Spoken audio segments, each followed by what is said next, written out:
𝐬𝐸 suddenly extended her frog-like tongue into Izuku's briefs to wrap around his throbbing member.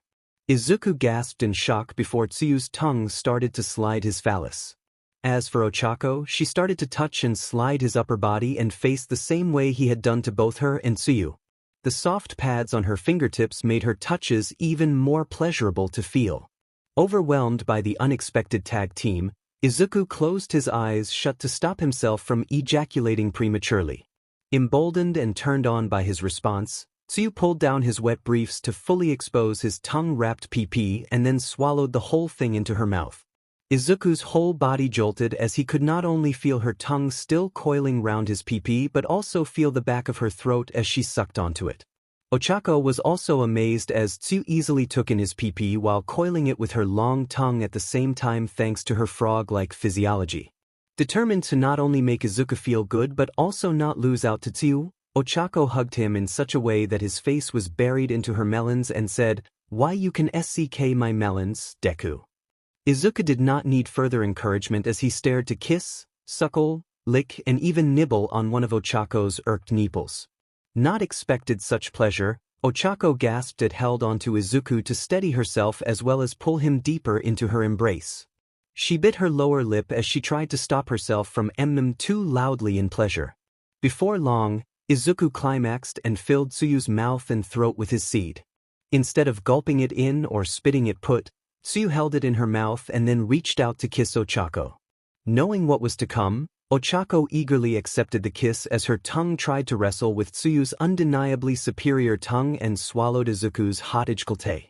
Eventually, Izuku, 𝗧𝗏 and 𝐬𝐸 had to breathe and they separated to catch their breaths.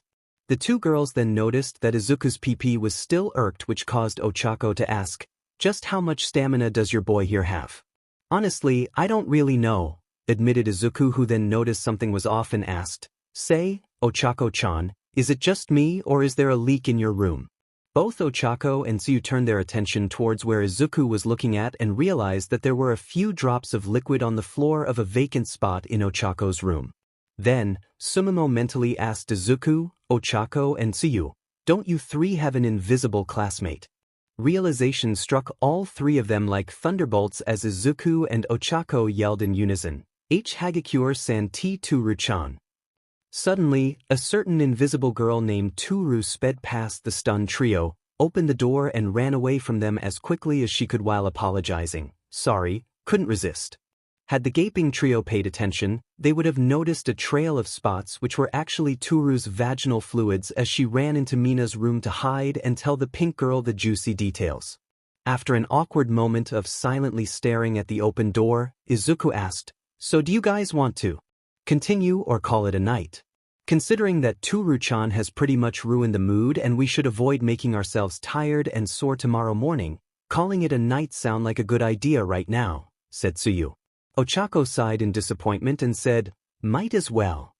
𝗬𝗵𝗲 was also disappointed as she groaned. "This sucks." Izuku smiled as he tried to cheer everyone up. "Look on the bright side. Spending the night in our respective rooms will give Aizawa-sensei a little less reason to expel us if given the chance." Ochako snorted in amusement in spite of her disappointment and said, "Yeah, I can see that as a plus." Before long, the three lovers got dressed and hugged and kissed one another in surprisingly chaste ways before leaving for their respective rooms. Yes, even Ochako and Tsuyu hugged and kissed one another. While Izuku made his way back to his room, he blushed as he noticed that all the boys in the common room were staring or glaring at him. Mineta, Denki and Hanta flipped the bird at him out of spite while Ijuru and even Shudo gave him a thumbs up. When Izuku finally reached his room, he lay on his bed with an exhausted groan and said, "I just got back into my room and I already want to go back to Ochako-chan and Tsuyu-chan." "Well, I can be your sleeping partner for the night if you don't mind," said 𝗬𝗵𝗲, who was making similar offers to Ochako and Tsuyu through her copies. Izuku smiled appreciatively as said, "Thank you, 𝗬𝗵𝗲-chan." As soon as Izuku thanked the slime girl, she oozed out of his ear and took the form of a small ball of slime with a pair of black eye spots for eyes. Izuku idly noted that 𝗬𝗵𝗲 seemed firmer and even had eyelashes before he hugged her and allowed himself to fall asleep. A short while ago, in Mina's room, Mina was gaping like a fish out of water before she asked Toru, "You're serious?" Toru nodded vigorously in spite of being both naked and invisible and replied, "Midoriya-kun's PP is really big and Tsuyu-chan could swallow the whole thing like a champ. He was still hard and big even after leaking once." Mina grinned like a cat that ate the canary and said, "I'm so telling everyone about this." In less than 5 minutes, every student from Class 1A, including even Katsuki, got a message from Mina which went as follows. "Big news, everyone. Our invisible girl, Hagakure Toru, has discovered that our cute cinnamon roll, Midoriya Izuku, has a really big boy that is over 7 inches long and doesn't go down even after releasing a load. Tsuyu-chan was not shitting us." Not surprisingly, the boys were impressed, annoyed or jealous about the revelation concerning Izuku's impressive gentius. As for the 2 remaining girls who did not know, namely Momo and Kyuka, they became embarrassed as they though about how Izuku's large phallus somehow went deep into Ochako and Tsuyu's nether parts when the 3 of them had section.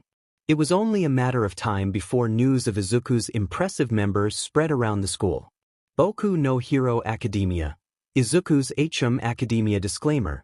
This is amateur-rated fanfiction story of Boku no Hero Academia that I am writing for RDC fun.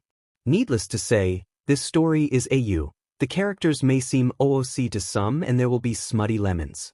Also, I own nothing of the series other than the fanfiction stories that I make. Chapter 3. 𝗬𝗵𝗲 and Toru. Izuku woke up from his slumber and was glad that he had 𝗬𝗵𝗲 with him to keep him company as he hated the idea of waking up alone after spending 2 nights with Ochako and Tsuyu. He smiled affectionately at the cute ball of slime and stroked it gently, causing it to quiver in response. 𝗬𝗵𝗲 soon woke up and looked up at him with a sleepy look on its face. The slime girl then woke up fully and had a mischievous look in its eyes before it suddenly rushed into his pants. Barely keeping himself from crying out in panic, Izuku whispered, "What are you doing, 𝗬𝗵𝗲-chan?" Izuku got his answer soon enough as something warm and slimy suddenly engulfed his morning wood and even started to ooze through his urethra to reach his bladder and 𝐵. He quickly covered his own mouth with his hands to stop himself from gasping in pleasure while his whole body shivered and shook due to 𝗬𝗵𝗲's apparent attempt to give him her own version of 𝐒𝐻. He could feel 𝗬𝗵𝗲's slimy appendage moving in and out of his urethra while the rest of her slime-like body stroked and massaged the glands of his phallus. Normally, insertion of a foreign object into the urethra has to be done carefully to prevent urinal incontinence, damaging the urethra and infections. However, since 𝗬𝗵𝗲's soft and slimy appendage could change shape to perfectly fit into Izuku's urethra without causing harm to it, Izuku felt little to no discomfort as he felt new sensations which he did not even realize were possible. And not even Tsuyu-chan can do something crazy like this, thought Izuku.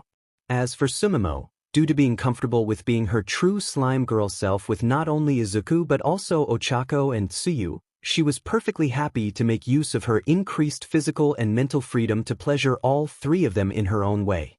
Indeed, just as 𝗬𝗵𝗲 was pleasuring Izuku's member with her slime-like body, her physical copies did their own versions of 𝗬𝗏𝗏 on both 𝗧𝗏𝗏 and 𝗬𝗏. Both girls were rendered helpless as their respective physical copies of 𝗬𝗵𝗲 started to insert themselves into their increasingly moist nether parts to the point of oozing into their very wombs.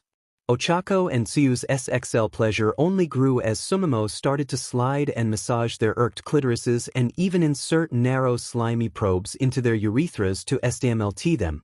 Before long, Izuku started to slide his own pee-pee while 𝗧𝗏𝗏 and 𝗬𝗏 fingered their own private parts to bring themselves to orgasm. It should be noted that, due to past trauma involving a former host who had a FTSH for excrement, 𝗬𝗵𝗲 stayed clear of their anuses. Due to the intense sensations on not only his phallus but also the urethra of the said phallus, Izuku quickly climaxed, which caused 𝗬𝗵𝗲's body to swell with his white seed. While Izuku breathed heavily to recover from the intense orgasm, 𝗬𝗵𝗲 slowly oozed out of his still irked member and reformed into its previous state as a cute-looking ball of slime. Speaking of climaxes, 𝗧𝗏𝗏 and 𝗬𝗏 also climaxed, and each copy of 𝗬𝗵𝗲 fed on their expelled vaginal fluids. After Izuku caught his breath, he noticed something off about 𝗬𝗵𝗲 and asked, 𝗬𝗵𝗲-chan, is it just me or are you changing? Although 𝗬𝗵𝗲 still appeared as a cute-looking ball of slime, it was apparent that she not only had eyelashes, just like the previous night, but even had round bright pink blushes on her cheeks, and a small fold which formed a cat-like mouth. 𝗬𝗵𝗲 nodded and placed an elongated slimy appendage into Izuku's ear to fully explain to him through her link with her host, I think I am. This has never happened before. Being a keen analyst on quirks even before he became a student of high school, Izuku asked her, do you think it's because you no longer need to keep constant control over us like with your previous hosts? That might actually be the case, said 𝗬𝗵𝗲, who then added, I never felt truly relaxed or safe until I met the three of you after all. Given the fact that you didn't develop while you were in your previous hosts due to your constant need to be in control, it's probably safe to assume that your lack of development is either due to a mental block caused by stress or due to energy expenditure to keep your previous hosts constantly under control. Now that you're with us and you no longer need to maintain constant control, there may be a chance that you will not only grow and develop but possibly even gain new abilities.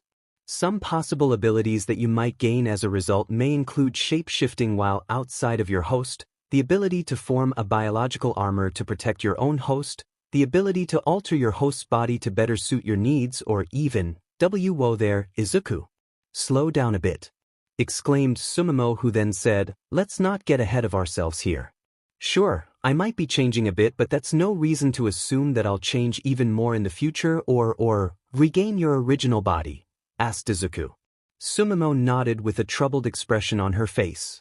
Izuku smiled reassuringly and said, 𝗬𝗵𝗲-chan, listen to me. 𝗧𝗏𝗏-chan, 𝗬𝗏-chan and I all love you and we won't care if you somehow regain your original body. But what if I can't help you find the spy after I regain my body? What if things turn bad between the three of you because I'm no longer a brain-jacking slime that keeps everyone together due to being my useless original self? Asked 𝗬𝗵𝗲, who had an unmistakably sad expression on her face. It was apparent that she had a low opinion of her past self due to years of abuse. 𝗬𝗵𝗲-chan, had you never entered our lives, I would not have even known how much 𝗧𝗏𝗏-chan and 𝗬𝗏-chan actually cared for me, much less loved me. You have done much more good for us than you probably even realize, said Izuku, who then added, besides, you of all people should know that we'll never think that way about you. Well aware of Izuku's past as a quirkless boy and his downright heroic nature, as well as 𝗧𝗏𝗏 and 𝗬𝗏's overall good nature, 𝗬𝗵𝗲 knew that he was being completely honest with her. However, she was still afraid of the possibility of becoming human again. Sensing her fear, Izuku said, no one is forcing you to regain your original body. If it does happen, it'll either be because it is unavoidable or, just as likely if not even more so, you have accepted being your original self again. In spite of her lingering fears and insecurities, 𝗬𝗵𝗲 smiled and said, you really are a hero at heart, you know that. Well, I do want to be a hero who can save people with a smile just like All Might after all, replied Izuku, who was smiling bashfully before he asked, "So do you want me to hug you before we go?" "I would like that very, very much, Izuku-kun," said 𝗬𝗵𝗲. Izuku smiled at the nickname she had just given him as he gave her a warm and loving hug, which she tried to return in kind with an adorably small pair of stubby protrusions that were supposed to be her arms before she had to return back into his head. Before long, Izuku started his day at high school together with his classmates. A short while later, Toshinori blinked when he saw Mina and Toru running away from Izuku, Ochako, and Tsuyu during training. He then turned his attention towards Shoyuta, who was standing beside him, and asked, "Are they doing some kind of special training by any chance?" Shoyuta huffed irritably as he explained, "Hardly. They're just upset that Toru had spied on them yesterday and Mina sent a message to everyone in class about Izuku's, and I'm quoting here, really big boy that is over 7 inches long and doesn't go down even after releasing a load." Toshinori blushed at the obvious innuendo and said, "Ah, that explains why they're chasing after the two of them." He then noted that Mina and Toru were pulling off some impressive moves to avoid getting captured by Izuku, Ochako, and Tsuyu, who were determined to get back at them. He could not help but smile as he commented, "Silliness aside, they're doing surprisingly well, all things considered." "Nothing like running or fighting for your life to develop some new moves," agreed Shoyuta, who smirked as Toru's invisible body started to refract light that was passing through it to blind her 3 pursuers, while Mina used her corrosive acid quirk so that she could literally run up a steep incline to the top of a towering rock formation. Although stunned, Izuku, Ochako, and Tsuyu quickly regained their bearings, and Tsuyu's eyes began to take in infrared light as she sought to find Toru. She then disappeared as her skin color and body temperature changed to match with her surroundings. Ochako, on the other hand, used her zero-gravity quirk to make Izuku weightless and threw him upwards so that he could catch up with Mina. Upon seeing the incoming human projectile, Mina used her acid quirk to literally create a narrow hole beneath her feet and escape. Undeterred, Izuku delivered a strong kick to shatter the weakened rock formation, forcing Mina to jump out to escape. Ochako then shouted, "Deku, I'm going to release you." Izuku knew what Ochako meant and said, "Do it, Ochako-chan." Since Izuku knew what she was about to do, Ochako pressed her fingers together to deactivate her zero-gravity quirk so that Izuku would not float into the sky. Gravity quickly took hold of Izuku, but he was prepared for it, so he landed safely onto the broken rock formation and quickly sped off to catch Mina. Ochako quickly followed Izuku's lead to capture the pink girl.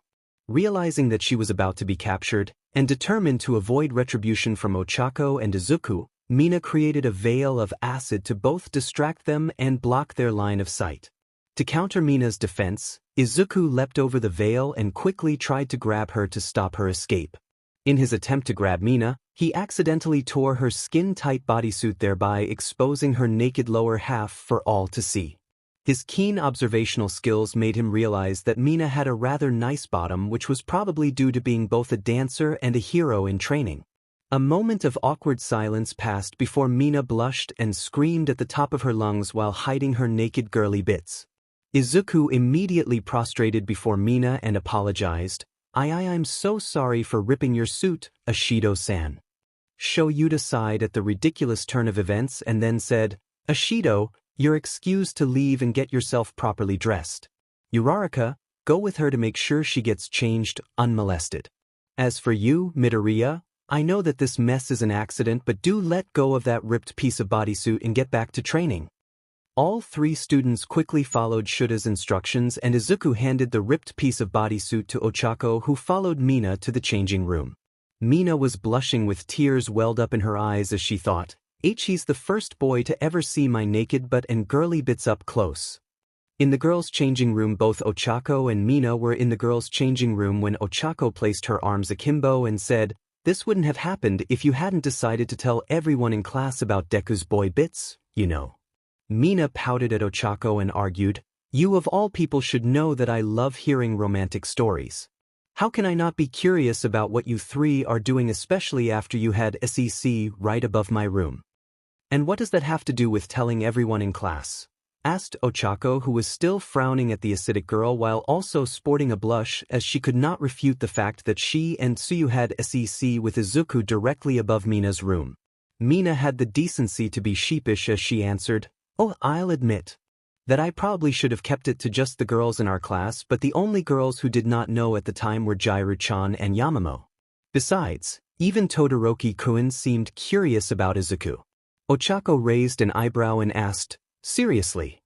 She knew from sharing memories with Izuku that the green-haired boy was clearly heterosexual and only saw Shudo as a friend and comrade. "I'm serious." He was about to raise his hand during the vote to see Izuku's pee-pee before he decided against it, said Mina. Ochako sighed and decided not to argue about the matter further as she spoke to Mina. "You did tell them not to spread that information to the rest of the school at least, right?" Mina suddenly paled and looked away from Ochako as she admitted, "I might have forgotten to add that part." Ochako was ready to throttle the pink-skinned girl, but 𝗏𝗵𝗲 intervened and mentally reminded her, "You do remember that I'm supposed to brainjack Ishido-san and the other 3 girls in Class 1A to determine if any of them is the spy, right? This is as good an opportunity to brainjack her as any." Upon hearing 𝗏𝗵𝗲's reminder, Ochako had an idea.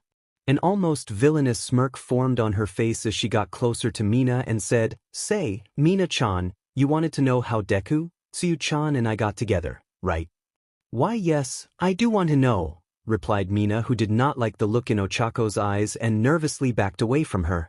Ochako slowly cornered the nervous pink-skinned girl and said, "Well, the thing is, Tsuyu-chan and I had a bit of help in confessing our feeling for Deku." Mina's back was pressed against the wall when she asked, "Help you say? So, who was the one who helped you?" Ochako placed her hands onto the wall to prevent Mina from escaping and moved in to whisper into her ear, "I'm about to tell you." Suddenly, Mina felt something slimy enter her ear and, before she could even cry out for help, her body was immobilized. Mina's eyes rolled back while drool started to flow from the side of her mouth and her body twitched in a futile attempt to fight off the parasitic takeover of her body. Panic started to swell in her chest when she heard Ochako's voice in her head, "While 𝗏𝗵𝗲-chan is looking through your memories, I'll show you what really happened between Tsuyu-chan, Deku and me." Mina was about to ask Ochako what was going on when she saw Ochako's memories of what had happened to her, Tsuyu, Izuku and the slime girl named 𝗏𝗏𝗲.